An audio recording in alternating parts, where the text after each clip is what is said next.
So, welcome to another episode of the Closer to the Heart podcast, episode 7. I have my friend and past coworker here, Nathaniel DeRusha, and he is currently working at a new position. And I'd like him to just kind of lead off by telling us more about that. And it's kind of similar to the position that I have, but Hey Josh, hey, let's thanks just for go ahead having and me. jump Man. right in. I've been looking forward to doing this for a while. I know we've been talking about getting together. We come from some pretty similar background, especially being part of the what I call, for lack of a better term, the classical music world. I know that's Yeah, the broke aka the broke world. musician So, world. good luck on freelancing out there world. But I've been a professional musician, since I was about 16 years old. I think when I did my first gig and actually got some money. I'm in my mid 40s now, so it has been, a long journey, and it's got a lot of ups and downs, and I wouldn't trade it for anything. During COVID was when I ended up heading on over there, working at Sweetwater there with you. But I have since moved along into further into the industry. There's a lot of different layers on from manufacturing to distribution to representation to sales. There's so many different facets of it, and 2020 was my first real foray into the world of music retail, and absolutely loved it. I just kind of figured it was time to think about what that next step was. So for me, what I ended up doing was I found a company, Pro Media Marketing. They handle a lot of brands under their line card. The most relevant ones within that line card, though, the ones that we absolutely have, or would call larger accounts. I work with ADJ Lighting, also with Group 1 with the DiGiCo console for live and recorded sound. So those are the two main ones, and then we're bringing on new brands as well. So there's still some stuff that hasn't actually been finalized yet. So, but we do have some really big announcements that are going to be coming soon, because that's really the name of the game, both with sales and with representation. It's service and support. And so that side of the sales coin is kind of perfect for my personality. I'm a demonstrator as well. That's something that I've always loved to do, is to teach and to educate folks on gear and music. You can see I'm like I said, a musician. I come from a very broad background. Let me kind of, we really did. Drink our own Kool-Aid. I had no idea when I picked up the bass when I was around 15, 16 that it was going to turn into this. That really still shocks me to this day. And then fast forward to now, and what's really amazing is, on top of all that, is the change in access. The ability to kind of meet your heroes or talk to the manufacturers, and even in my case, I get to now work with some of those manufacturers that made all that gear that really determined who I was as a musician over all these years, and through different eras of that journey as well. That's the other thing, is when you're on a long term, you have all these different benchmarks that are going to happen along the way, that, I'm working in this industry for like 5-6 years, and then all of a sudden life changes, things happen, and now I'm in this block. And at 46 years old, I've got so many of these interesting blocks and how they intersect with each other. The classical music business versus the the microphone business versus the lighting business versus consoles, recording equipment in general, outboard gear, at all, spoiler, we both worked at Sweetwater before, and I still am working at Sweetwater, but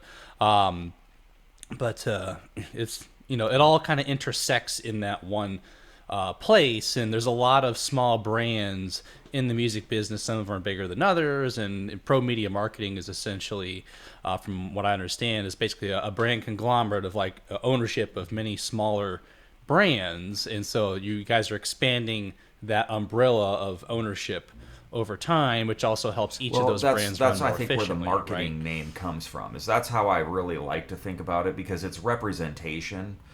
We don't really do distribution.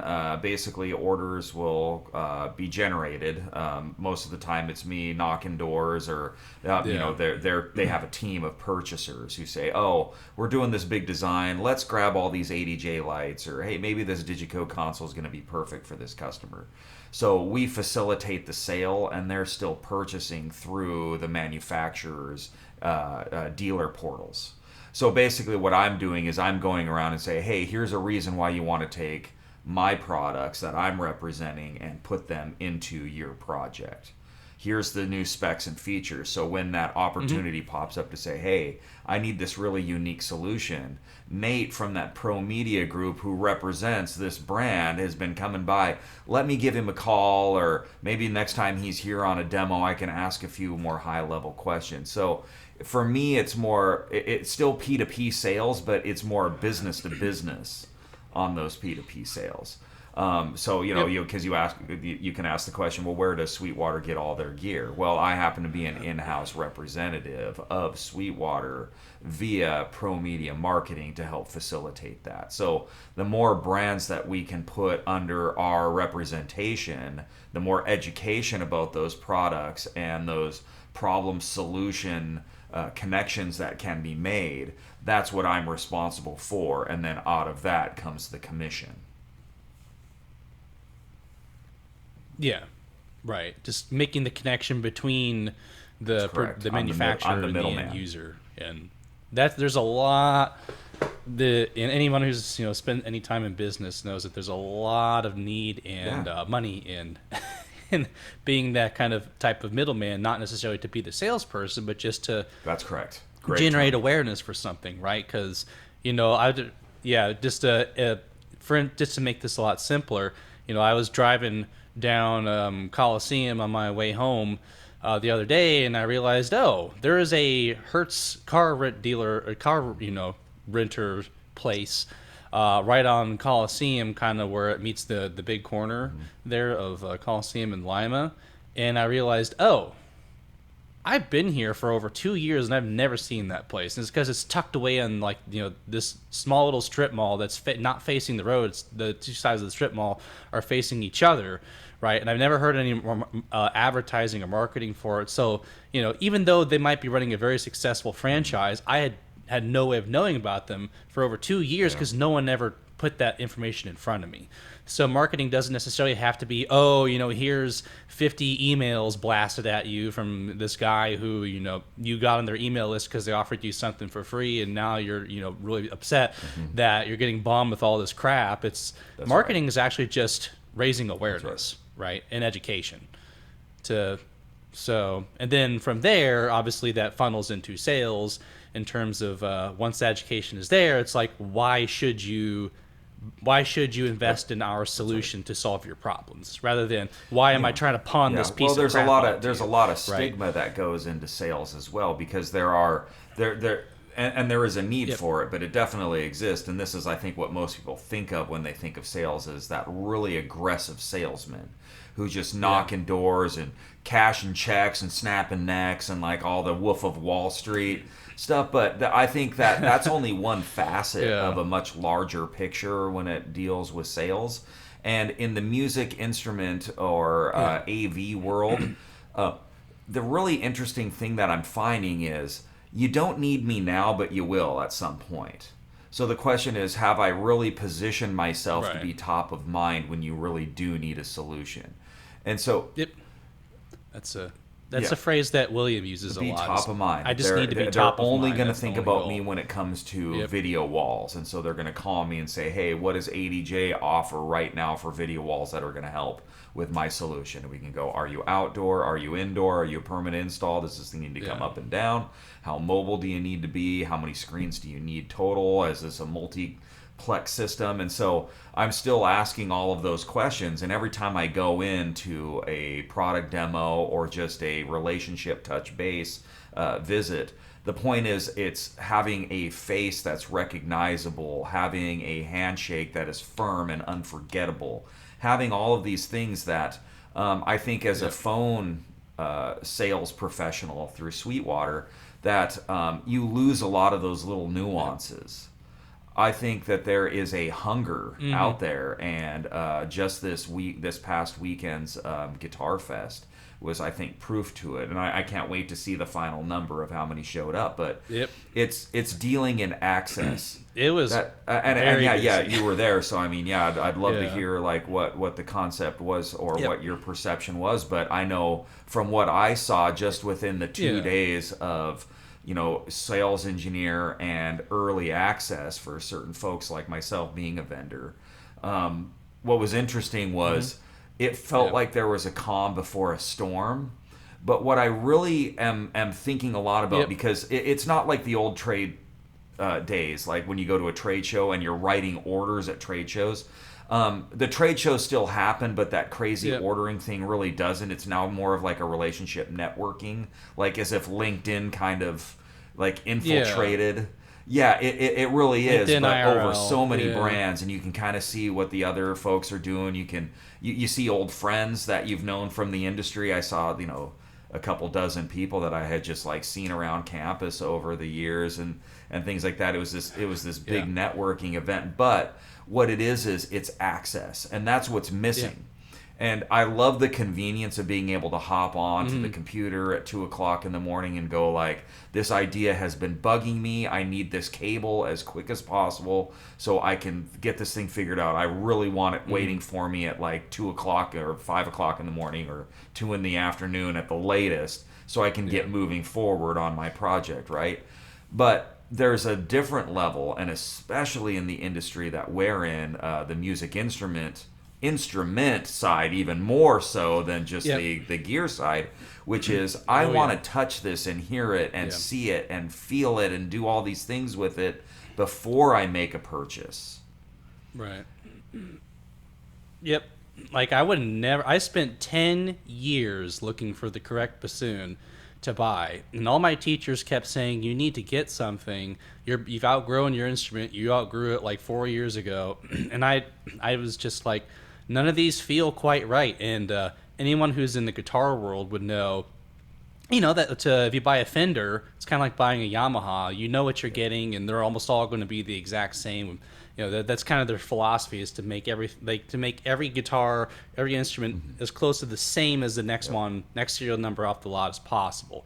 Whereas with Gibsons, every one of them's a little different. They each have their own personality, and that's part of the charm of it, right? Is knowing that you have something that no one else quite has. And in the bassoon world, bassoons make Gibsons look like Fenders, is what I would say. Is that Fox is really one of the only brands out there, maybe Heckle to an extent, that has what I would call like a very streamlined production process. Maybe Mooseman, maybe they're big enough to do that, but I mean, Fox has like millions of dollars of just machines and infrastructure to make sure that things are as close to high quality and repeatable as possible. So in the bassoon world, it's just knowing that I'm not buying a horn unless I played on it for 2 weeks and I like what I'm hearing through all the rep that I play. Well, it's just not normal just the bassoon world. So the fact that we're even selling bassoons off the website at Sweetwater is honestly blowing my mind. And that's the kind of the story of this bass that's back behind me. It's a more of a production level double bass, but it's a 2004 Samuel Shen, and I picked it up in Albuquerque, New Mexico at Robertson and Sons Violin Shop. I went out there specifically from Phoenix, Arizona, where I was... Actually, no, I think I was at Fort Bliss maybe at the time. I was in the Army band at the time. And I went from Fort Bliss, Texas to Albuquerque. It's probably like a 4-hour or 3-hour drive, something like that. And I spent a day. And I played through all the consignment instruments. I played through... just everything from the highest end of the spectrum all the way to the lowest to find that character I was looking for. And at the end of the day, the price on this, because it was a production instrument, but it was like one of those early run of Shens. There were some other things that I had remembered happened down the line in the manufacturing process that, kind of speaking to your point about, having something streamlined, there was a variation and there was a bad run of them. But I got kind of lucky on that very first group. I think it was Stephen Reich. He was a luthier who was importing them in. and this thing just absolutely slays. It's Interesting. my second oldest instrument, I think, on the walls in this room here of everything I've had, but it has traveled with me for years because I went from playing these really laminate POS basses in high school, and then I got my first real bass, and I totally got screwed on it. I got took by the guy who was dealing it. That's a whole nother story. But when I was in the Army, I was finally like, hey, I've got some money for a bass, and I need to get myself an upright, something that's really going to be my bass. It's going to be an heirloom, never get rid of it type of thing. That'll be dad's bass to my kids, you know, that sort of thing. And it turned out it was this one, but I wasn't going to call my sales rep and be like, hey, can you recommend an upright bass for me and send one? Like, no, there's a certain part of the world that says, well, we need to actually go in and find that connection with that instrument because we play at a level or we play in a genre that requires that emotive state. And having an instrument that allows you to be the best you know, when you say the words outgrew the instrument, that's exactly it. Like there's a missing tone or there's something in the character of it that needs to be done, and you can only find that by experiencing it. I'm seeing the same thing with the music gear side of it. It's now, okay, well, we used to just go, oh, I'll just buy an X32 because everyone's got one. And now there's a group of people that are saying, wait a minute, everybody's got one. What do I need to do to be different? And that's when I come knocking on the door and saying, hey, if you've been experiencing this for so long, you might want to try this one out. I've got something here for you that I think could be that thing that sets you apart from everybody else. Yeah. And what would you say Pro Media offers? Well, so the main mixers? one we have is DiGiCo. Yeah, DiGiCo. Specifically absolutely. talking about DiGiCo? Yeah, because that's basically the highest step up, right? That's like saying I'm going from a Kia to, you know, I would say going Tesla, from a Tesla to a right? Maserati. But because it really does exist at that level. Yeah. So we're dealing with a console that is based off of two really important concepts. FPGA, so field programmable gate array. So it's an onboard CPU processor that runs everything, but they accelerate the processing power using sharp DSP chips. So what makes it so powerful is it's like you have a supercomputer that's accelerated, that's reprogrammable based on software updates, needs. You'll see basically it almost looks like hard drive defragmenting.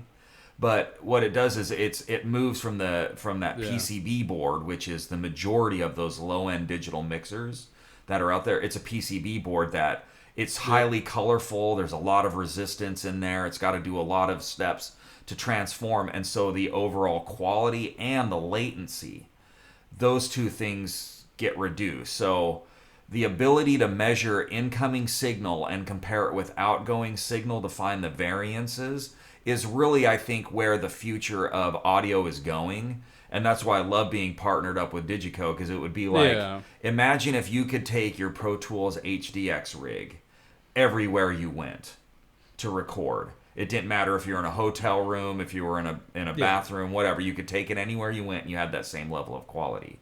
DiGiCo is like that for live consoles. Yeah, and that kind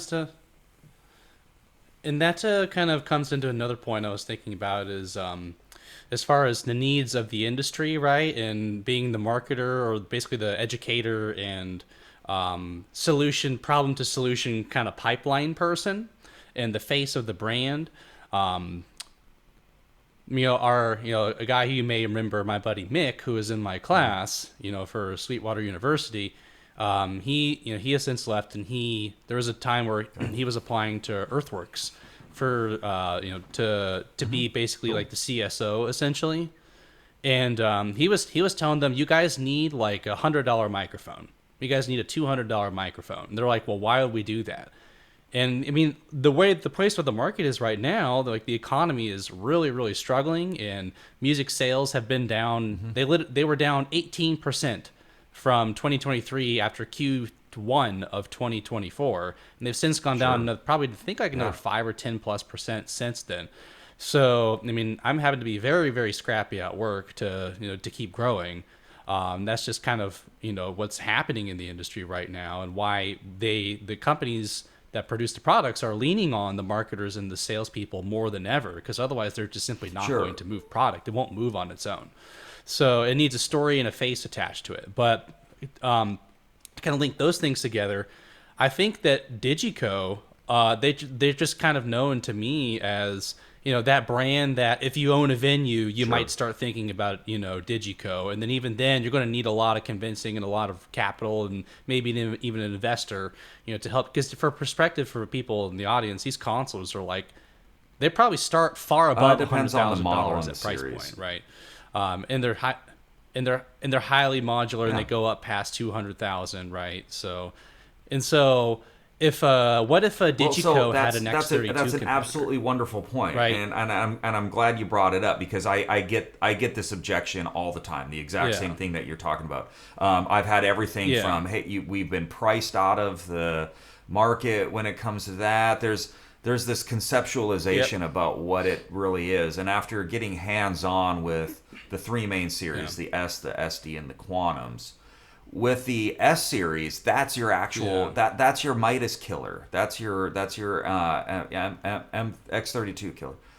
So How you're much is looking, the you're looking baseline at like S 8 to 10. series? You can do 11, but so here Oh, okay. that's right. Well, the Midas is still 4. It did. They just took And I think like it just another went down a $1,000 lot. off. I don't know if they of took the certain Midas stuff models down. and- Yeah, because the That's right. X32 is now $19.99, which for people listening, that's like nothing for a high-powered venue digital mixer. That X32 was $29.99, and that was the cheapest, one of the cheapest good products next to the S32 Presonus on the market at the moment. So I guess to link that back to the Earthworks thing, it's like people aren't going to know what your brand is on average if you're just only marketing to these high-end venues, right? You're only going to be known by a small select group of people, and maybe you want to only sell to high-ticket clients, and there are a lot of business people that are really successful doing that, but I just don't think the audio industry is shaped that way. The audio industry is largely shaped off of that guy who's got maybe he spent the bulk of his disposable income on a couple of guitars and a couple of mics and wants to make some stuff happen with his friends, right?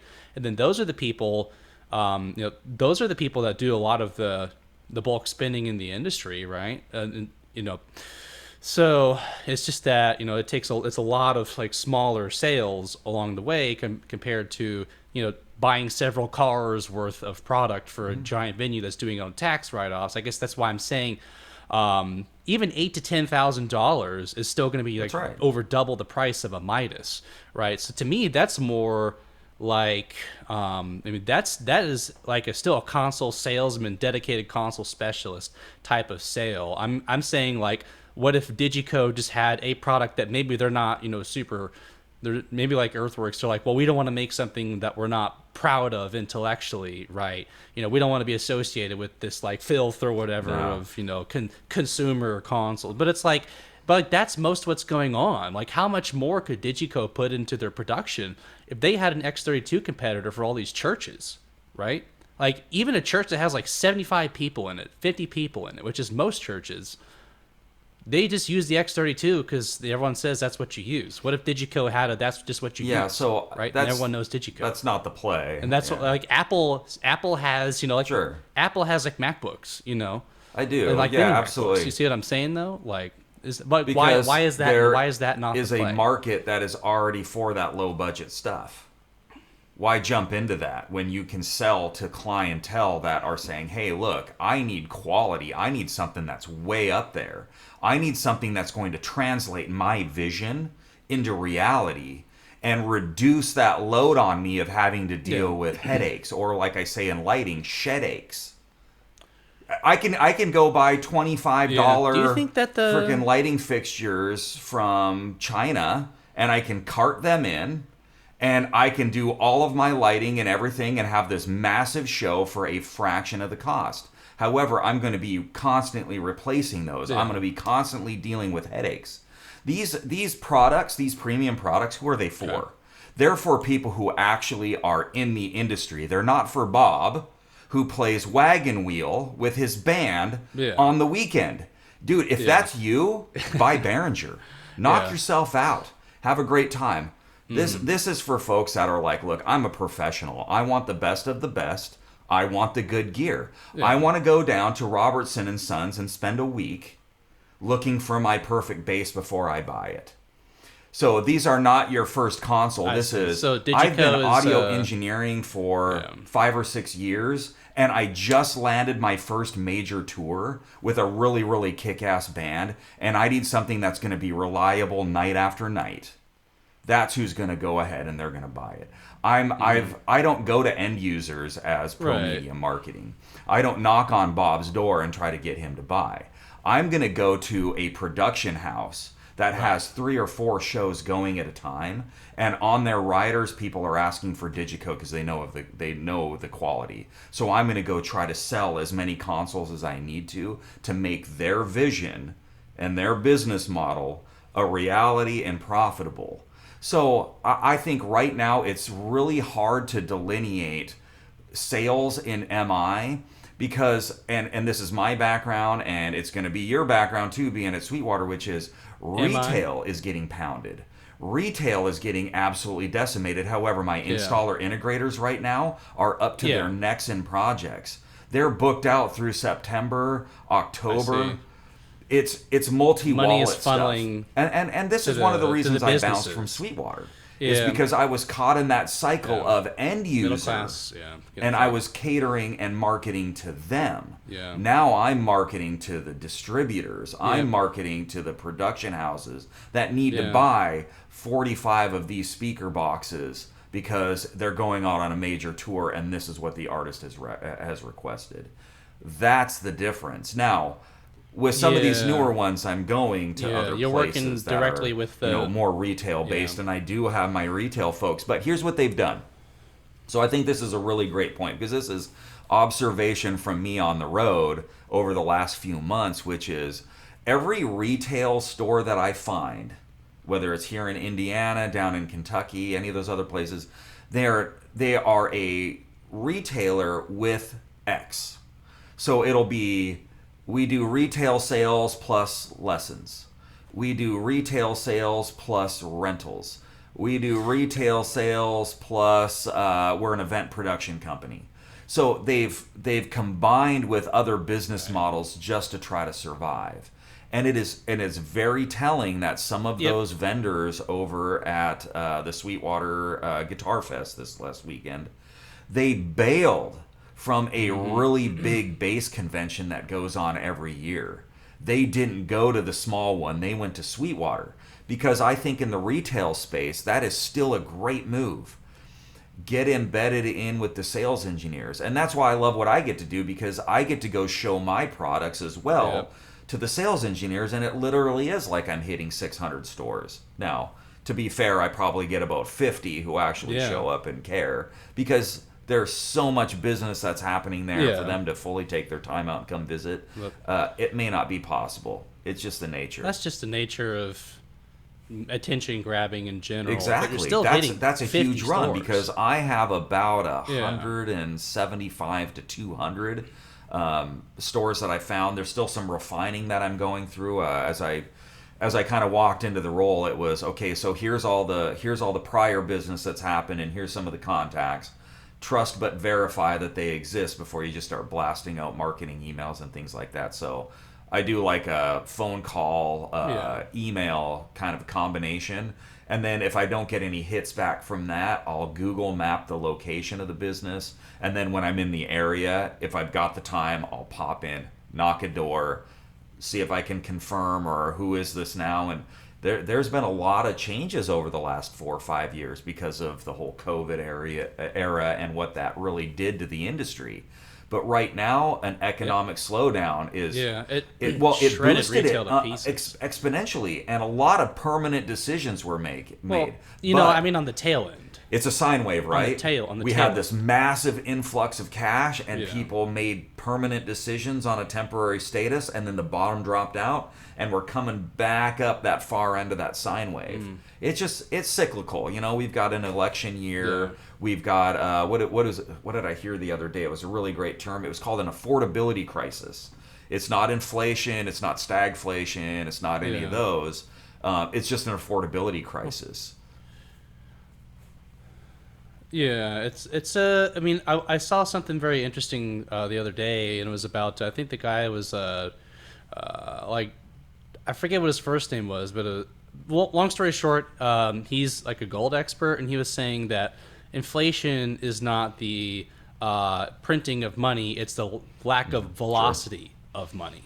So, like when money's velocity slows down, for instance, example he gave was, let's say, you make, let's say you make $50, and then you go and spend that $50 to go to a restaurant, and you tip the waiter or waitress $10, and then so that's 1 unit of velocity, and then that person goes and pays for an Uber to get home from work, and then that's another $10. That $10 goes another step for 2 steps of velocity, and then that taxi driver uses that $10 to gas up their car. So that's 3 steps of velocity for the money. So the money is moving pockets, right? If the money stops moving pockets because you're just like, I'm just going to hold on to this and save it because I'm going to need it for later because things are very unstable, that velocity goes from 3 units to 0 units.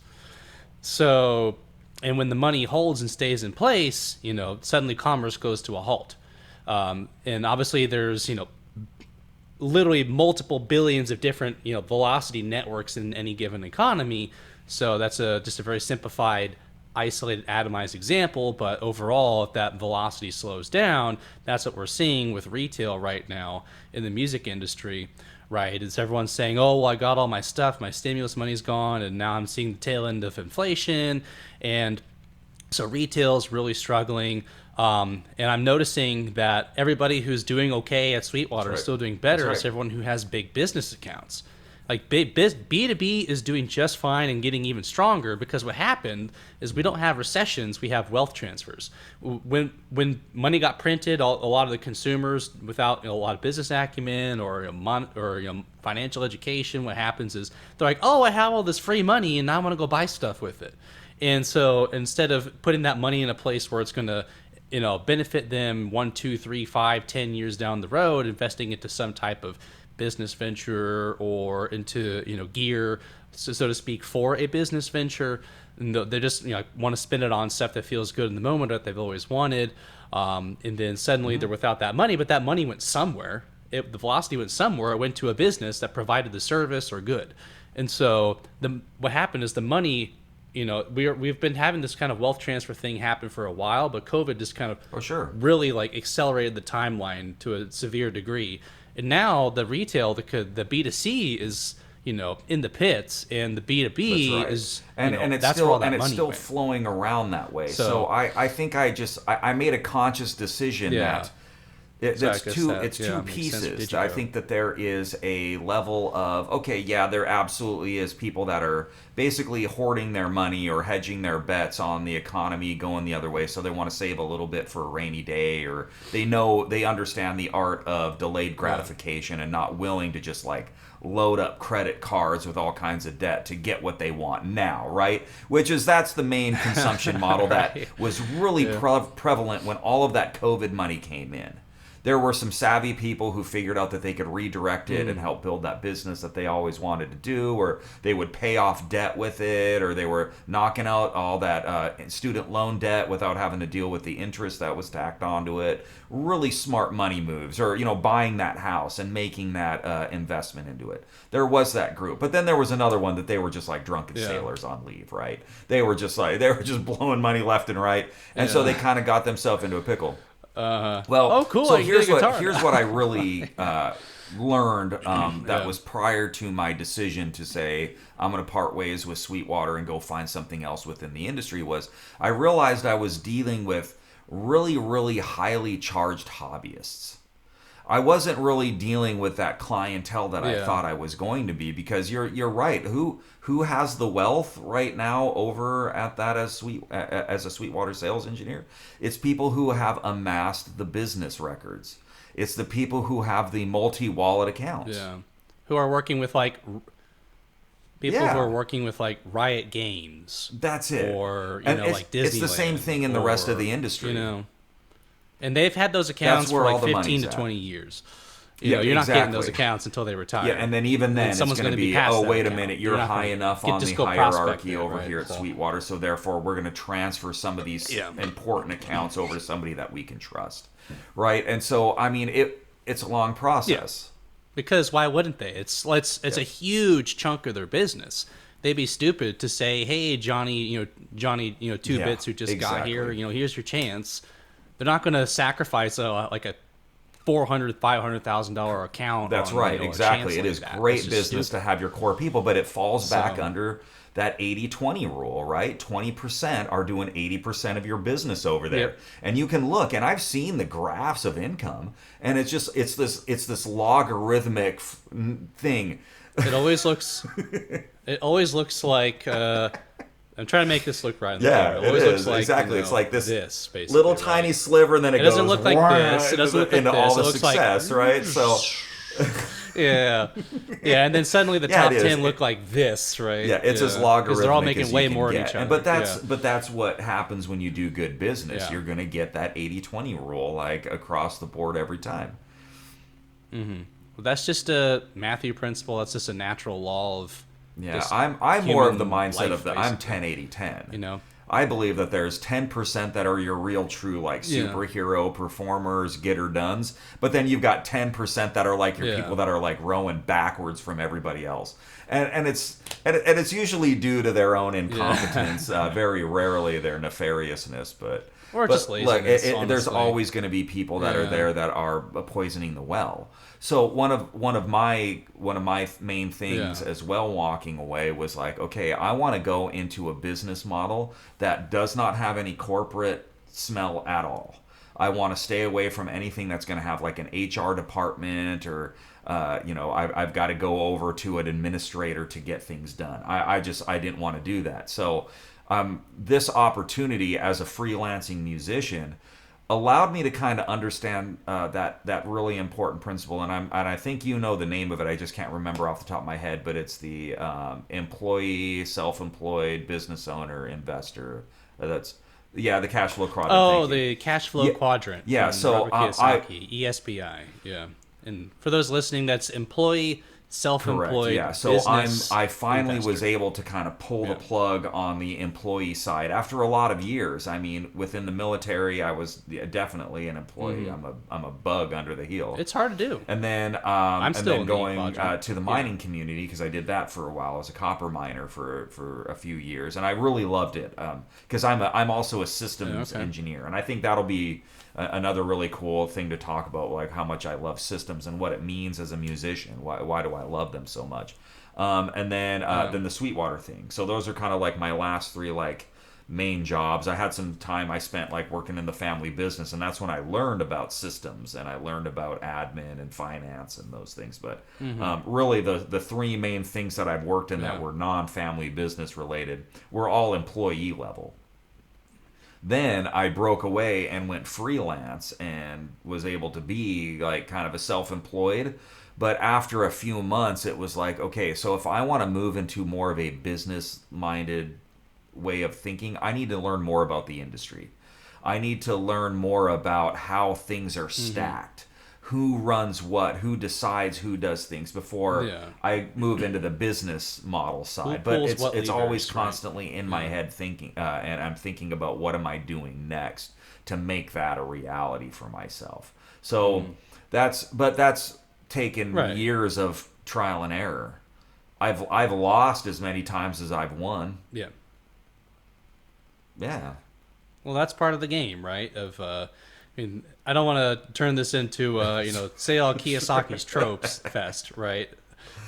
but they tell you in school that the more mistakes you make, the worse your grades get, and the worse you're going to perform. Won't get into an Ivy League university, we'll get a worse job, right? And it's just this be a perfectionist model. Whereas any entrepreneur has been in the game, or even is learning about the game, studying the game, knows that mistakes are inevitable, and actually, as long as you're not, really stupid about them, is to be congratulated, because, you're going to learn from your mistakes, and you have to make mistakes to figure out where you're going to go and what information you even need, right?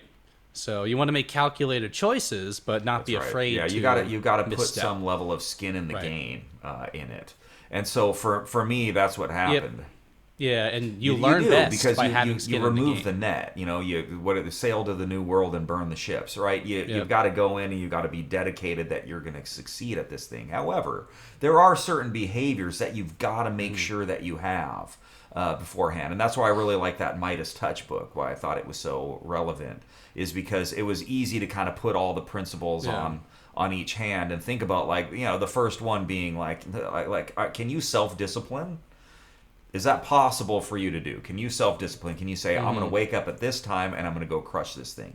So as a freelancer, one of the things that I really like, or at least I don't even know if I want to use the word freelancer, but as somebody who has Yeah. trust and fidelity placed on them from the company that's giving them their money for a living, right? As a person who benefits from that, I Yeah. wake up every day with the singular mind of earning that right. Because I really do believe that you can achieve Yeah. whatever you want. There's nothing stopping you. You may have a mountain to climb and you're not equipped to do it, and you may die along the way. Your ideas may die and you may fail, but you pick the idea and you go after it with as much fury as you can. Like watching my kid at a soccer game yesterday. Yeah. He's 9 years old, and those kids, the level of ferocity that they run after that ball was awesome to watch them, and they're just like going for it. The look on their faces, I'm sitting on the sideline and watching them, just like it was awesome, man. Like it's the most important That's it. thing they've ever done in their lives, and that's just that's being in the moment, and yeah, and it's also with the entrepreneurial space. It's like there are variables that are going to come about that you can't possibly predict, and there are going to be lots of them, and you can only know them by putting yourself in the situation and forcing those variables to manifest themselves. Like even something as simple as I'm trying to start this company up, and I'm like, oh, there are like 5 or 10 other overhead costs and time expenditures that I didn't even know were going to be required to make this machine run properly. And oh, wouldn't this be better if I had a way to automate this process? And you can't see that stuff. You can't see all the variables coming until you're forced to make it into a manifest into a Yeah. tactile and repeatable reality, right? That's when you're going to know how things are structured. You're not going to set it up right the first time as far as being completely perfect and get 100% on your little scorecard or test or whatever for making the perfect business. It's just you can't possibly do that. There's too many things going on. It's like saying I'm going to learn a language perfectly the first time. Correct. Yeah. That's just not how that's just not how that works, right? It's an entire complex system, and to understand how to build a system, you need to start somewhere with pieces that, I talked about this in previous podcasts about, how languages are learned is you need to start with building blocks that allow you to have enough of a foothold in the territory to start exploring the other pieces of the map and having somewhere like a point of reference to see from, right? And the other thing is that in business, each individual type of business is going to look slightly different from any other type of business. A music business versus a music retail business versus a music lessons business versus a hybridization of those and many other factors. Building a music community, doing something outside of music, doing art, like fine art, selling, like selling stocks. Like there's literally like hundreds of thousands of different types of businesses, and they're all going to look a little different, but they function off of similar principles. And I guess what's nice about what you're doing is it's forcing you to get hands-on with the point-to-point connections and sales, marketing, relationship building, and creating a network that reliably generates results and income. Well, it's a merit-based system. And that's what I like about it. It's the amount of energy and effort that I put into it is what I'm going to get in return. Now, yeah, there are those extenuating circumstances like affordability crises and other things that kind of jeopardize that. But the key to things you can't see coming. But what's Things the you key can't to see a good coming. system? It's diversification. Yeah. It's about having multi-stream income. And so I think moving into the freelance world, when I first started, I was kind of hanging on to like three reins. One of them is the new opportunity. I've got some financial stuff that comes in every month that helps out, that I've invested in over years, that pays off. You know, it's a small dividend, but it's there. And then I was taking like every opportunity that I could, every gig that I could take. I partnered up with another company that does troubleshooting for people who buy gear and end up over their heads, or their system goes belly up on them in the church and they need someone to come in and get eyes on it. Realized pretty quickly that I don't think I'm wired for that. I'm more of a measure twice, cut once type person, not, hey, let me bail you out because you didn't want to ask any questions because your pride was just way over the top. Or you were like, but I've got a friend who, okay, buy your crap from your friend then. Don't bother me. I don't do that.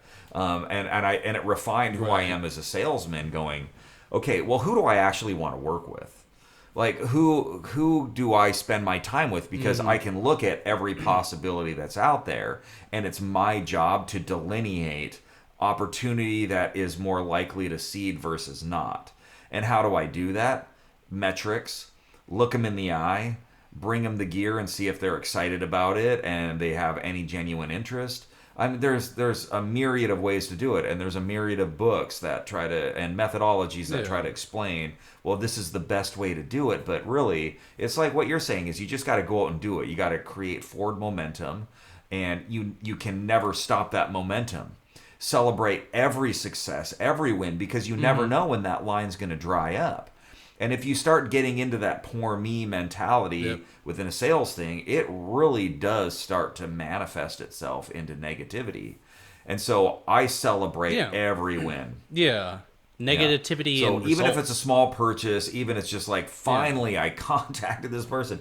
I was on like email number 6. I know that you're a legit business. I see the amount of money that you do. All the information is available on the internet, that you can see any company's financials. They have to be out there. Nobody gets to hide their books. So you can always glean the information. It's how are you doing it? What avenues are you using? Those are also parts of the system. So I think one of the benefits that I have in this field that I'm in right now, and to be honest, in just about any field that I end up in, is I love systems and designing them, and I'm a polymath. That's the other side of it too. Being a polymath is really beneficial to this world, because we can talk about the individual systems. Like, let's say, somebody's coming from a live sound aspect, and so I'll be having conversations about DiGiCo and Axiom and Avante and all these other speaker lines that are out there, and mixing consoles, and then Austrian audio microphones and all these other things. But then you go, well, you can record with the DiGiCo console. You can do live playback with the DiGiCo console. These Austrian audio mics, these are going to sound great in the studio because there's a whole nother line on that. And then they go, oh, wow, amazing. And oh, by the way, this would be a great microphone for your guitar cabinet. And then we can start talking about guitar cabinets because we do pig nose. And then we can go, okay, well, what are some of the other things that you might be using? Well, what about stands and cases? And then we can loop it around to Odyssey and Whirlwind, and we can get, and it keeps branching out. And then you go, okay, well, let's step away from that and go like, okay, you're playing every weekend. What is your requirement for lights? What do you need when you go out and play? Because I know in my area, the way that it works with lights is, once you hit about 8:30, 9 o'clock, you better have something, because the venues don't provide it for you. So what's the most basic entry point I can get into it? We'll get a couple Cobb Canon, wash lights that are basically a par. You get those because those are going to give you your biggest overall kind of wash. And then once you get that dialed in, go well, do you want to be able to control it? Do you want to have some more special effect type things? And it just keeps branching out. But now I'm circling back around to the live sound group, back to the DiGiCo consoles and the Avante and the Axiom and all that, because guess who's sitting right next to that person and is probably going to be controlling it if you don't have the budget to hire a full lighting person? It's your sound guy. So then you go, all right, so the whole thing just went around in a big circle, and you go, okay, Being a polymath, I can pull from every single one of those, and I can say, here's my experience with it. Here's my knowledge as a rep for it. Here's your problem, and here's what I think your solution is. What's the value of that for the customer? Yeah, it's hard to put a number on, but I'm sure you guys. Well, we're growing have put it. some That's type of how number that's on how it. good it's been. It's not only do we believe in the numbers that are there, it's the amount of trajectory that still exists, especially in a downturn time, because having a system that is foolproof says, hey, guess what? Retail's not doing so good right now. So we really need to put some emphasis on, let's hit up all the big stadiums and arenas in your backyard. Let's see what they do. And I've found all kinds of stuff because Indianapolis has like a really specific board that dictates what actually goes into, Lucas Oil Stadium. And so making connections with those people and saying, all right, let's go for the ideal. In the meantime, you're also getting all these leads that pass in through the official pipeline from the manufacturers themselves. So somebody will hit up DiGiCo, and DiGiCo says, hey, we've got somebody in the state of Indiana that needs to make a purchase. So go ahead and contact them. Here's all their information. Go set up that demo. Close that deal. And so you're constantly thinking of all of these different input systems that are going into your system and then saying, okay, where is my ROI? What do I really need to be focusing on to close these deals? Because these aren't just, okay, Bob needs a new set of strings. This is, hey, this touring company just picked up this really big artist and they have a DiGiCo on the rider and we want to go ahead and really knock their socks off. So we want to have front of house, we need a monitoring, we want to do this set with Clang in-ears that are all part of that DiGiCo family. And then we spec all that out and then we make it happen. So they come in from a bunch of different ways. You just have to decide, where do we put them? I'm just not going to put my eggs in the affordability crisis basket that's most influenced, which is retail right now. However, because I know about so many of these other stores that have other needs like rentals, it's like, dude, hey, let's get our stuff into your rental fleet then. So I think that you just have to really be scrappy, really be savvy, and I think that more relationship-based sales is far more valuable than that really, really aggressive, let's go after anything that we can catch and kill. Yeah, it's just like going for the pump and dump type of approach. I mean, it really doesn't. It only works for products that you're going to buy once and then don't need to talk to someone for 10 plus years after, which is pretty much just like cars and like maybe houses, right?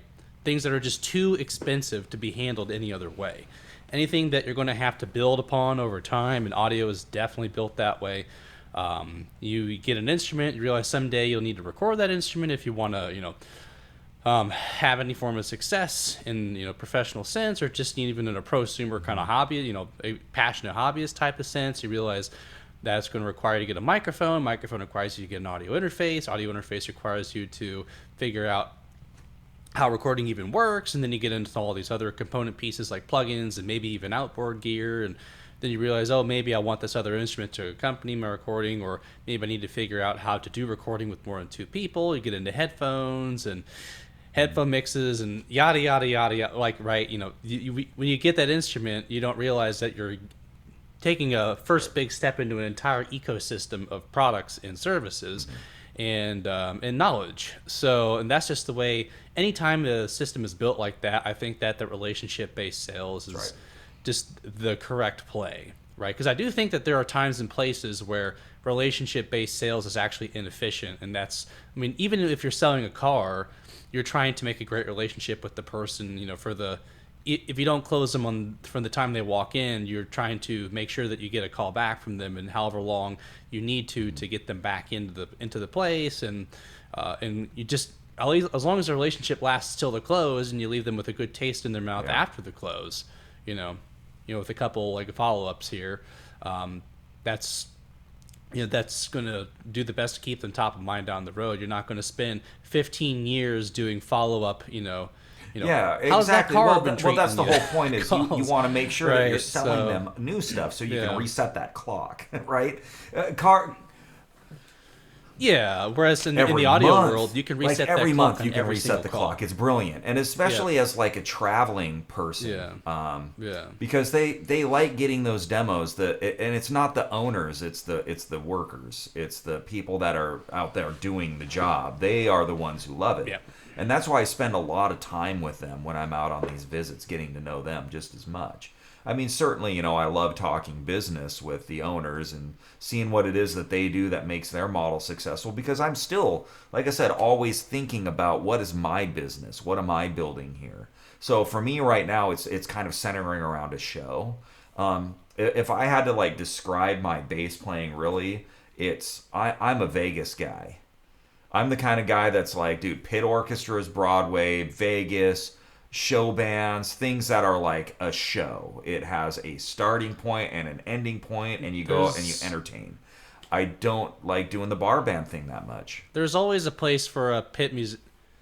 Yeah, there's always a place for a bassist, Especially one in that a can pit read. band. Yeah. Like, I mean, seriously, like, just yeah. Well, I mean, that What was a the novel army band concept, for right? me for 12 years. It was reading. It was reading. I actually had to work really hard to break myself from the reading habit.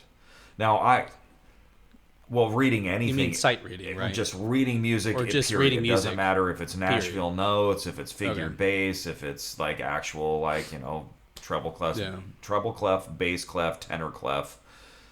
Reading. It was learn them all, learn all the systems. Then one day I woke up and I was like, you know what? I got these ears and I got these things called CDs. Like, if I really want to know how Tim Comerford plays that bass line, why don't I just go listen to it? So there was a part of me that all of a sudden the light bulb clicked and I said, there's a certain time when I think I just need to use my ears, and then there's another time when I just absolutely need to use my eyes. And the times that I really like using my eyes are actually two parts. If I'm playing in like a really large ensemble and they have very specific things, absolutely give me music. I will read it all day. If I've got time to memorize it, I will.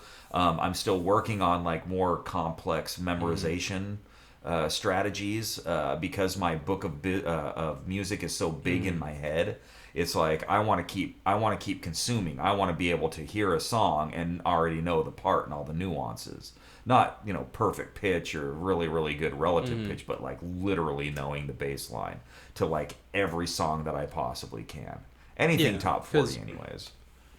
I do find that I've got perfect pitch, and it can be a bit of a distraction sometimes from that listening process, because I've never really quite been forced to just sit down and listen to something with no reference point and just kind of piece it together completely off of unconscious information, right? If that makes sense. You know what I mean? Because I can always hear the notes that are happening, as long as they're not going like extremely fast. And even then, I can with repeat, stop, start, I can just put together what the line is, right? But there's just how would you put it? Just being forced to go through that process over and over and over again. Like, what would you say you distilled from it as the most important lessons of just listening to music and putting together, basically doing your own transcribing? That's great. I look at it like a chess game. So chess is comprised of just knowing all the different templates and being able to recall them as quickly as possible. That's what it is. It's memorizing. If your opponent looks like this and you look like this, do this. Here's your choices. And I feel the same way with music. Because it's so segmented. That's why it's so easy to use like sampling. Yeah. That's why DJs do really well with that Ableton view, is because once I started to see music as just all these blocks that get connected together, it started to make absolute sense, because the bass player's role is what? Repetition. I don't take the note and bend it like a guitar player and put emotion into it. I do it a different way. I play this block as proficiently as possible that has all of the markers of timing and tone and texture and what sounds I've selected, what bass I'm playing, what amp I'm using. I take all of those and say, the reference of this is what melody is lines supporting around the it. other stuff, and so it has to be this Yeah. consistency that's in there, and it just repeats, Yeah. repeats, and I love that, and that's what a groove is. You're playing this repeated line over and over and over again. Drummers have like 6 main beats, and then everything else is just kind of a variation of that. For bass playing, I'm just taking that core piece and I'm just playing this little section, and then do I play it again? Do I do something different? But everything is basically metered out on 2 bars, 4 bars, 8 bars, 16 bars, 32 bars. Like, these are all the sets that we use as far as here's the template, here's the thing that's in it, now string all the blocks together. Yeah. That's music.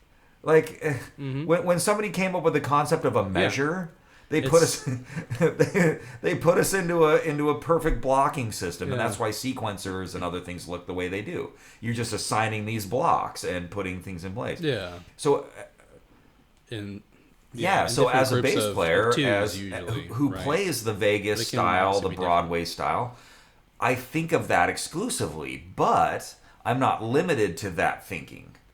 I played a lot of jazz.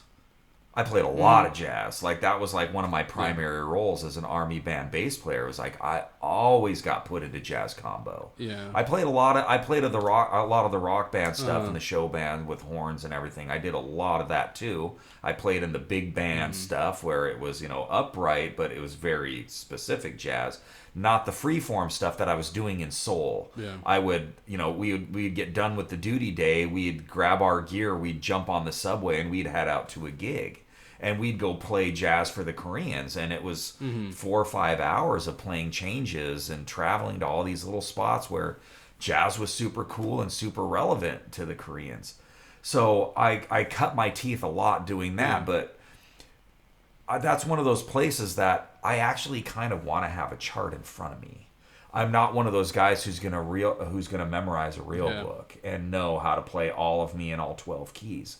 I don't want to put all of my time and energy into that when there's so many other really cool things that I could be doing with music, whether it's in the studio or live sound or things that I could be doing with lights, doing small things or figuring out for film. Like, I'm kind of all over the map, but where I really found enjoyment through all those years of playing jazz was I would be looking at that book or that piece that was arranged and given to me, and it would just be a chord change with a bunch of slashes, right? They're not writing me out a bass line.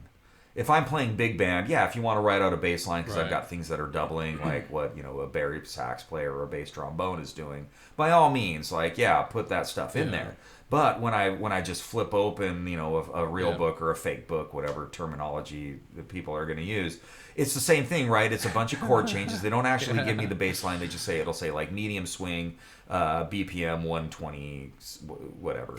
And then you go 1, 2, 1, 2, 3, and then we just count it off and off we go. So what I did though, to a classical musician, that causes panic, right? And it still triggers a bit of a panic impulse in me because I'm like, well, what if I come up with the wrong idea?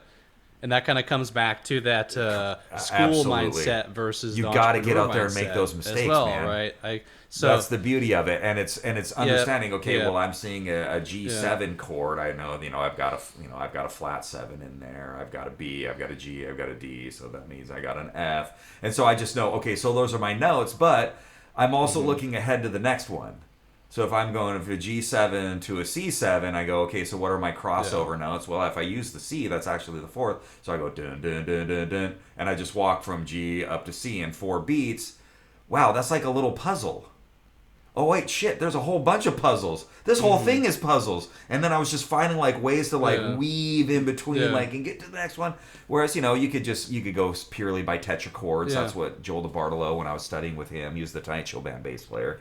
When I was studying with him, everything was tetrachords. Just your standard 7 chord? It's 1, 2, 3, 4. Basically? It's basically either the first 4 notes or the second 4 notes of any scale or basically any scale. So.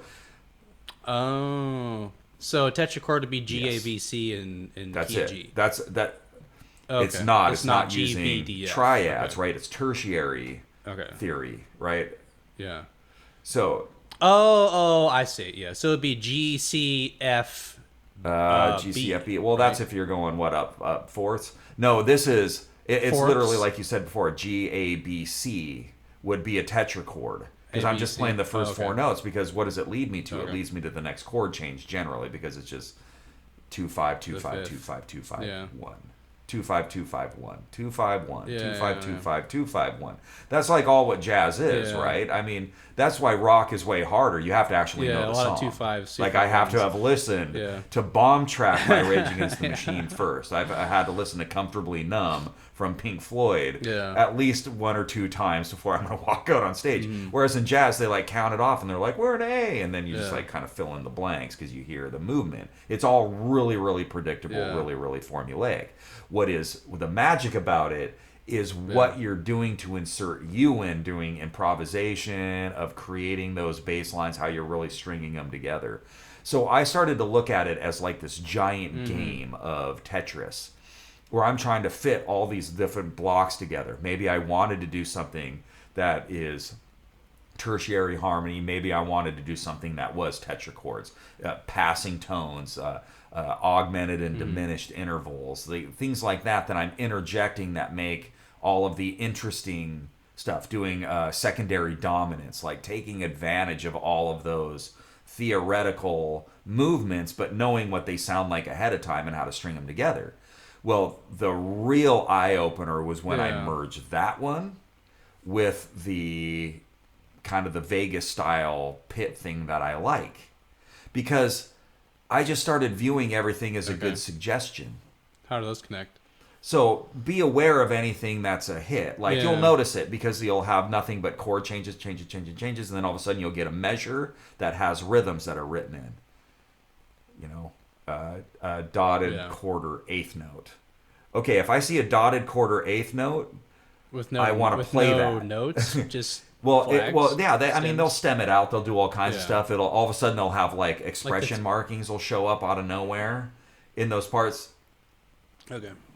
Okay, I'm just wondering exactly what you're seeing on the page because, so you're seeing stems, but just without note names or without Correct. placements on the page of what those notes are. Because We as get a it all the bassoonist, time I've as never bass seen players. that Yeah, in my because life what that's telling on me any music is ever. Yeah, here's the notes Ever. that are the Yeah. chord.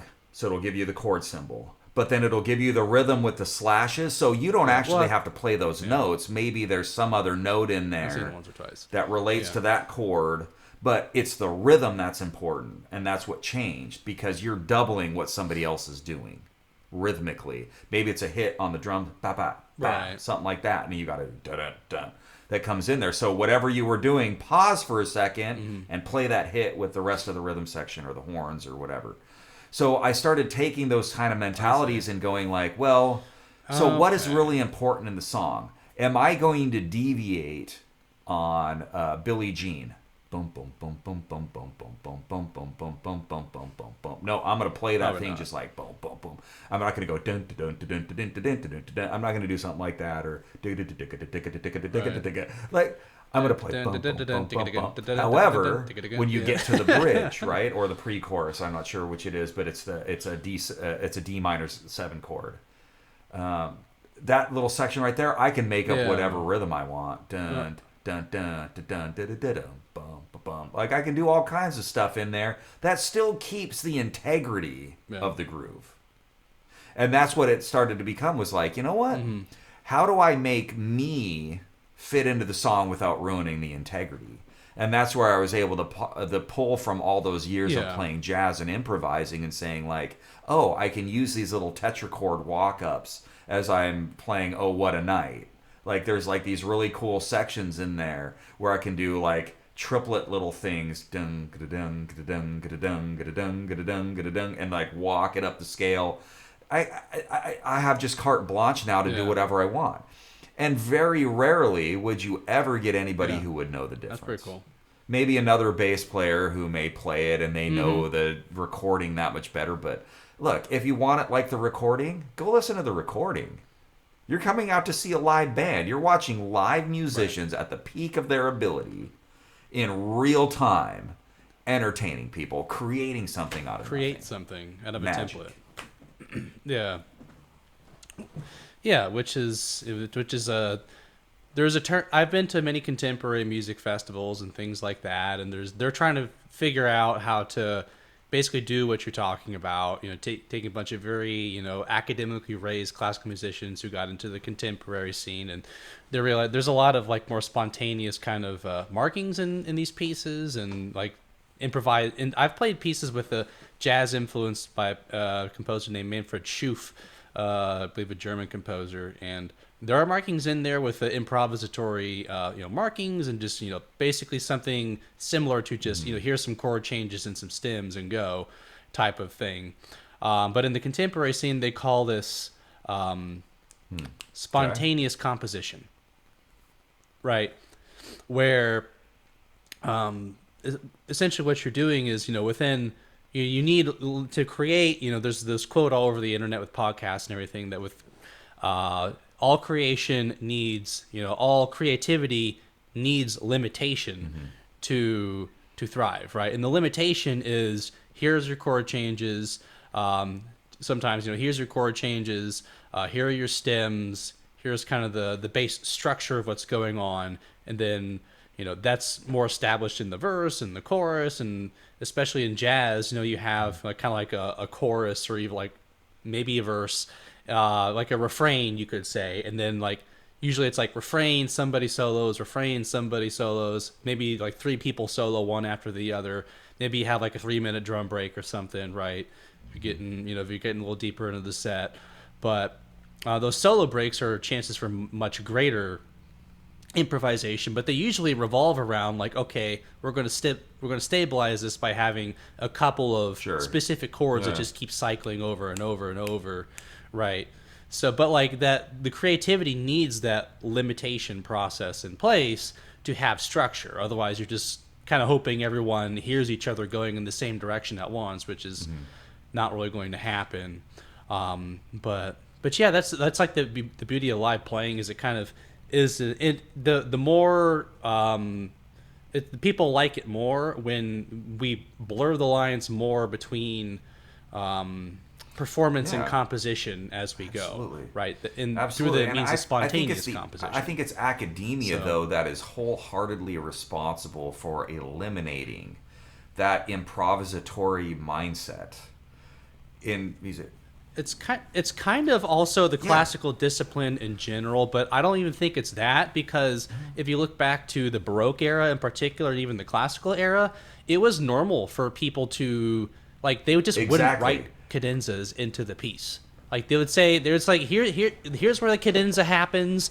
We're not going to write a single note. Everyone was expected to make their own cadenza. But that's where the academia screwed it up. So and I that was the just music publishing helped out with that as well, because they were publishing the cadenzas. So the young music students, rather than rely on that improvisatory, because like you're saying, it absolutely scares the bejesus out of them when they see that type of thing and they go, and then they just memorize whatever international published in their piece for that's the cadenza. Yeah, what Sol Schoenbach or what made, famous person like a Stuart Sankey in the bass world who was doing the editing for them and said, "Oh, well, here's the cadenza I would play, so put that in, and then you learn that one." It's because you're like, well, that's better. Yeah, than but what what a way to handicap somebody's creativity. But it's like, but it's like I'm so glad that many of my teachers encouraged me to write my own cadenzas. Some of them said, "Oh, well, that's something you can do, but I'm not going to make you do it." I'm like, well, I'm going to do that because I want to make my own cadenzas. And I made my own cadenza for Movement 2 of the Mozart, and of course, I didn't make my own cadenza for the first movement of the Mozart because I was kind of scared to, and also for the third movement. But in kind of looking back now, I look back at these cadenzas, and I'm realizing it's not that complicated. You just have to know the basic chord progression of the piece, and then you see what some of the derivations are, and as long as you know some theory, you can expand upon that even further. And I like, especially in classical music, I like to push it to the very brink where some people will say that's genius, and some people will say, I don't know, is this even in the classical idiom anymore? Right? Because it can be a pretty restrictive, but I mean, there's this big push to make sure that in the classical world to make sure that your performances are what's the word? Basically historically accurate, representative of the time period of the composition. like the pastoral era or other various types of eras of the classical idiom. Like that it's a representative of the idiom, right? Even just the performance. Your teacher will. You've had this. Your teacher will get very, very granular about how you articulate notes, how you shape notes, how much you can crescendo and decrescendo, what type of tonal profile you add to your notes, and that's a big reason why people will grab a really nice, 10, 20, 50,000, even more $1,000 bass over a laminated bass, because the build actually lets you takes the training wheels off of your bike, and you can have a lot more control over the minutia of your timbre and your tonal expression and all that. That's all kind of comes into a performer's style and how they would kind of spontaneously compose, right, in a way, and express themselves through the instrument. But these idioms, the idea is like there's this kind of school of thought that's come into classical music these days, and it's taught in the academy, because the idea of the academy is to teach you how to win auditions, and at the auditions they're going to dock you if you don't play this way. To be very granular about, okay, if you're in the classical idiom, you shape your notes this way, they're this long, and you need your timbre to sound like this, and you need to express your timbre like this. If you get too personal about it, it's not going to match the idiom, and we don't want it. Yes, that's just how it's structured. So like from start to finish, it's a process to systematically kill all the creativity and idiosyncrasy inside all the performers. And so once I saw that, like halfway through undergrad, and I was being taught to play this way because my teacher wanted me to win gigs so I can make money, right? So it's not like she was trying to kill my creativity. It's just that playing in this idiom, I'm like, well, this is why I like romantic music, and to a degree modern, especially modern, like early 20th century type of music, mid 20th century type of music. The stuff that kind of started coming out afterward is just a whole mixed bag. Sure. And gets into politics and all this other stuff. And but like this is why I like the romantic music so much, like the late 19th century stuff and the first half of 20th century so much. And the French Conservatoire music is awesome.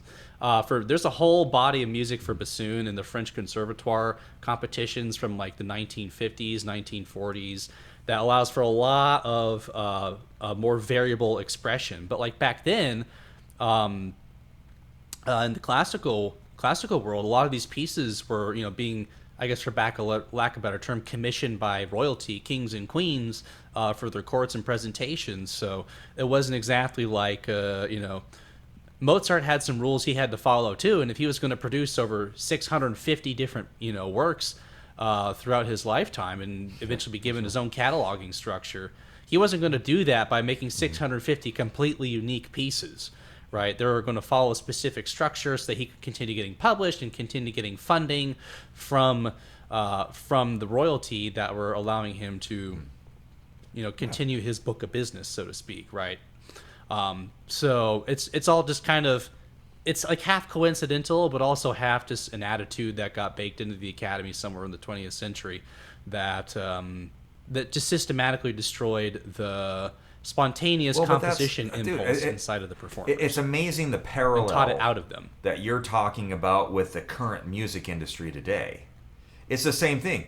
If you don't fit into the prescribed mold, then you have no say. And I remember watching this video a couple years ago. It was a really high-profile female guitarist, and she's doing a show at like some kind of winery live venue thing in like California somewhere. And every single person on that stage was a freaking cartoon character. Like you knew that every part of their outfit had been selected perfectly to show like the rock culture lifestyle. And they're like overly emoting like on the stage, and they're kind of following a lot of those cookie cutter like live performance very it's Broadway, not even New that. York No, kind it's like stage movement stuff. It's like okay. when the guitar player is soloing, go over and stand next to him and look at the audience and go, yeah, ooh, yeah. But it's all like super canned because these are like behaviors that say, I'm going to emote in a way that the audience can see it. But what does that do? That eliminates like all of this spontaneity and all these other things that are so important for music and music creation.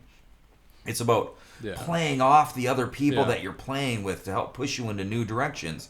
You know, the thing that I tell those brand new students that want to get into music and want to be good at is like, great, find people that are way better than you and trick them into letting you play with them. That's how you get really good. Like, and it's the same thing. but I see all these folks. It really is. Find your mentors. Find those people that are going to show you the ropes that are like way above and beyond. And that's literally what I've been doing with sales. Is I've been partnering up with these business owners as I go knock on their door. It's like, hey, what makes your business model successful or at least sustainable?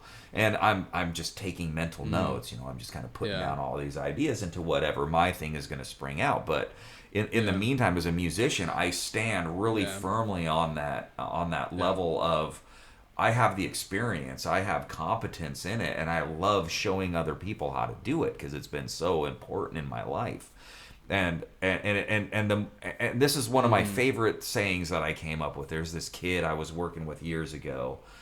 He was a trumpet player, and he was about to go to the University of Arizona. And he was not good. Like I listened to his playing, and I was like, dude, you're like middle school, like jazz band at best, and you're about to go to University of Arizona. Well, I'm still trying to figure out how to play in tune. So that's a whole story right there. Like, how the hell did that happen? Like, is it just a turnstile? Or do they really like look at these people coming? They are. They're like, well, we need to fill up like our pep band and like all the other ones that is like, well, it'll fit for that. You know, when we got, you know, grad students were, you know, doing their TA time and, you know, and they're having to learn how to do that. And we need people who suck so we can fix them. Like, I don't know what the business model was. But anyways, the kid was just like, I love music so much. He had like all this enthusiasm. And I didn't want to burst his bubble. I just didn't want to come up and be like, dude, you don't got a shot in hell, man. Think about something else. Use your time in school to get a real degree. You know, I wasn't going to do anything like that, like burst his little bubble. But I did say something. I was like, you know, music is badass. But you know what is badass, like really badass, is when you're really good. Then it's really fun. Like you haven't even hit like when it's really fun. Like coming off stage last night, we picked up 3 more gigs last night from one gig, and it's like a social club type thing. And over in Ohio, they got like this big man-made lake that's out there from like the Roosevelt administration, and this whole city like popped up around it. But now they have like this boat culture and stuff. So there's certain places I'll still go play. But yeah, Smoky Bar is not one of them. But this place last night, I mean, they were doing like a charity event ahead of time. That's kind of one of the things they do. It's all community stuff. That's why, you know, beer is only $1.50 for a bottle of Bud Light, right? $1.50. You're like, what? You can just go. It's awesome. You go somewhere else and it's like $5, like $5 for a Blue Moon. What are you talking about? But like. So this place is really awesome to play, but like they loved it. We got booked for a wedding, we got booked for a private party, and then of course, you know, we always play there regularly. And there's like 2 bars in the town. It's a really cool place. So we end up going there a lot. But just the level of them, just like what? Because the audience does one of 2 things like every time. It's amazing.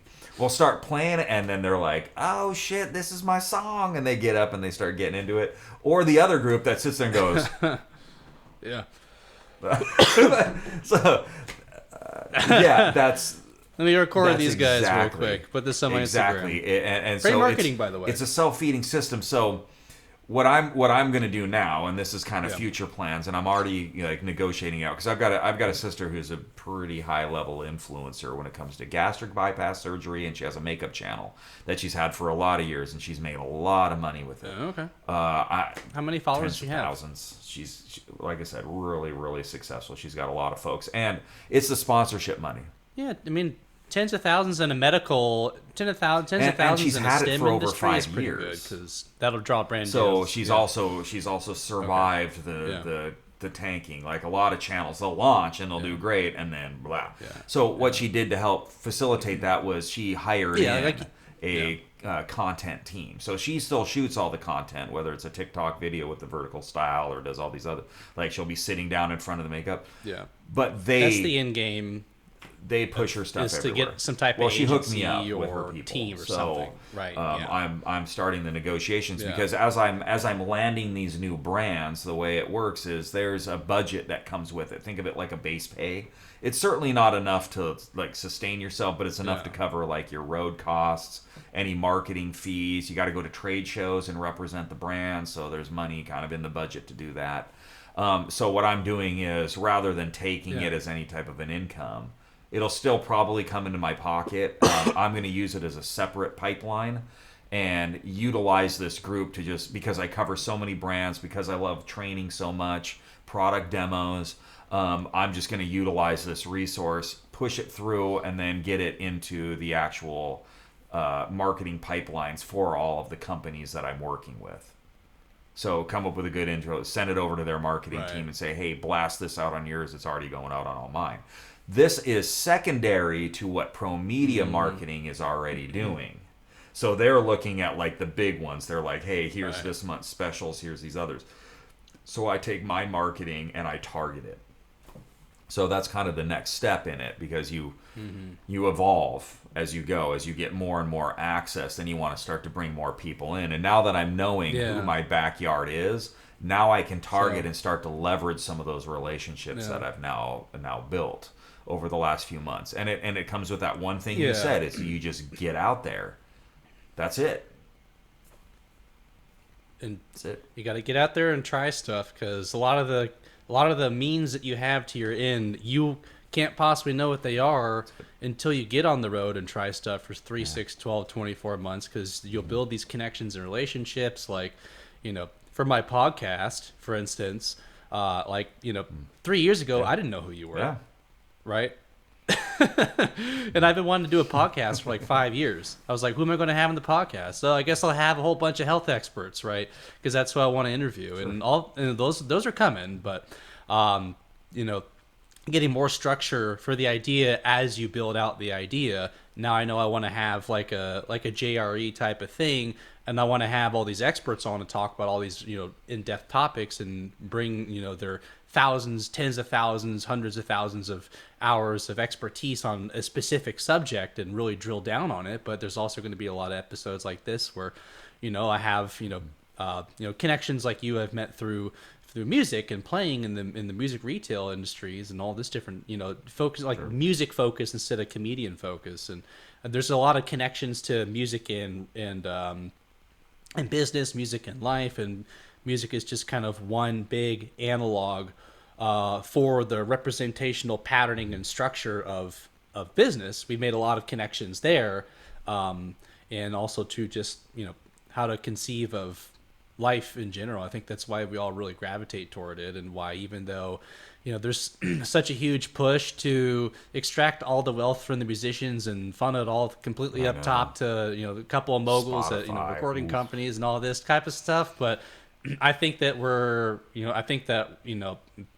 folks like us are looking for ways to kind of make this a much more everyone can play the game in their own way type of thing, and helping musicians build a sustainable way of life that they can live comfortably in retirement with. I think that's going to be the new norm, and I think that the entrepreneurial spirit and the performance spirit, like spontaneous composition spirit, are one and the same. Statistically, through the Big Five personality test, performers and artists and entrepreneurs are the same personality type. Like, technically speaking, they're the same personality type. So, and again, that's why I kind of get on a bit of a soapbox here, but that's also why I'm so passionate about the electric, bassoon stuff and the electric performance stuff for classical musicians, because it's a gateway back into that spontaneous composition mindset, right? To give you access to all genres, no matter what instrument you play. Right, because you have access to all these other different sounds, and you can get it back in the sandbox and start playing. Right, even just with like a Boss ME90, like $350, you have access to every sound you could possibly want. You don't have to spend $8,000 on every individual top pedal, or $2,000 on a Helix, in a case. Right, you can just get started for a couple $100, get some really good effects. Even just get like a little Zoom device for like whatever those Zoom G series or whatever they are, those things that look like that you break if you step on them twice, but they have like $125 and you have every sound you could still need, and Yeah. it's the resources are all there, and I'm really excited about where things are going. But I know we will be talking again more very very soon here. But is there anywhere people where you'd like people to reach out to you to find out more about what you're doing, or anything you'd like to to plug here on the tail end for so what you're definitely doing? check out the Pro Media Marketing website. It's really promediamarketing.com. We Yeah. just had a big update to the actual website itself, so that's a good entry point to kind of look at all of the brands that are there. And this is the other thing that I tell folks, and and this even applies to like any sales pros that are out there, is make sure that you're going to the vendor's website, or the manufacturer's website. Make sure you're going there and looking at what they're doing, see their history, because I think that attention to detail to the websites it actually has a lot to do with the quality control of the company itself. What am I really getting? Because that's one of the five fingers of the Midas touch, right? Is the little things, making sure that you're looking at those. I think it was the pinky finger was little things, but I tell folks that number two is never stop. If you're really dedicated to doing this, go for it. We've put ourselves, I think, in a box when it comes to our understanding what our own potential is. I'm certainly not like super duper wealthy like a lot of the folks. I was standing there talking to a couple people, really famous guitar player, a really famous manufacturer of instruments, and they were discussing which McLaren was the better one to get this year. I don't know, man. Like any, I don't know. So I have no concept of that level. But then again, I don't think in those levels. And here and this is the other. This is a big. If you want a soapbox for me, I am all about family. Yeah. I am all about family. But, I'm married for 15 years. My wife just texted me about the dog, like just making sure the dog's okay. Like she's having some physical troubles and she needs to get some surgeries done. It's a genetic thing. It's not life threatening or anything, but it's quality of life for her. I've got 4 kids, and I'm doing all of this on a single income. And it's like playing life on expert. But it's possible. I woke up this morning in a house, had a great breakfast, spent some time with the kids, get to, have a insanely good discussion with a good friend. That's quality of life. It's not, I'm only going to be happy when I'm standing on stage with so and so. Like, no, I'm happy every day right now. In this hotel with this in my passport, and I may going to never this be country, famous. and Don't care. it all I don't comes back care. to- I have a fulfilled life, and music is at the center of it.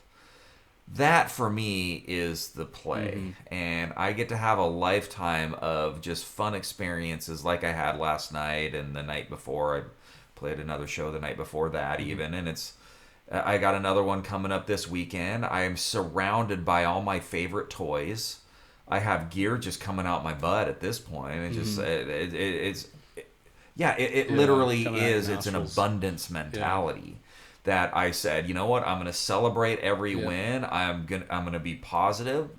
I'm just gonna get out there and get after it, and I'm not gonna take the quality control off of the table to get quick wins or do anything like that. I want a real sustainable model because it's what I've done as a musician and as a bass player and as a student and all the other things I've done, and that creates for me a really what I would consider a fulfilled life.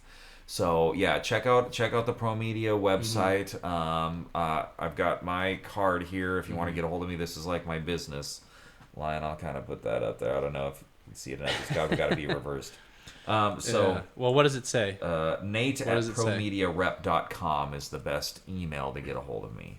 Nate at promediarep.com. But I'm willing to help anybody. If you've ever read the Sales Dogs book, I am 100% a golden retriever. That's a good one. So with a lot of Chihuahua I can see that in me as well. I'm very much a Chihuahua. Not so much a poodle. Yeah. Yeah. I certainly don't want to end up a basset hound, although Yeah. that is a natural evolution of golden retrievers. And I'm certainly know when to Yeah. be a pit bull and when not to, which is hardly ever, in my opinion. So. Yeah, You that's gotta right. have You enough gotta know bite how to, when like, you we need it, need right. meat now. You gotta go get You it. got, yeah. Yep. You gotta know how to kill your food when you need to. So, but we will be back on, very soon. And thanks for tuning in, everybody. Till next time.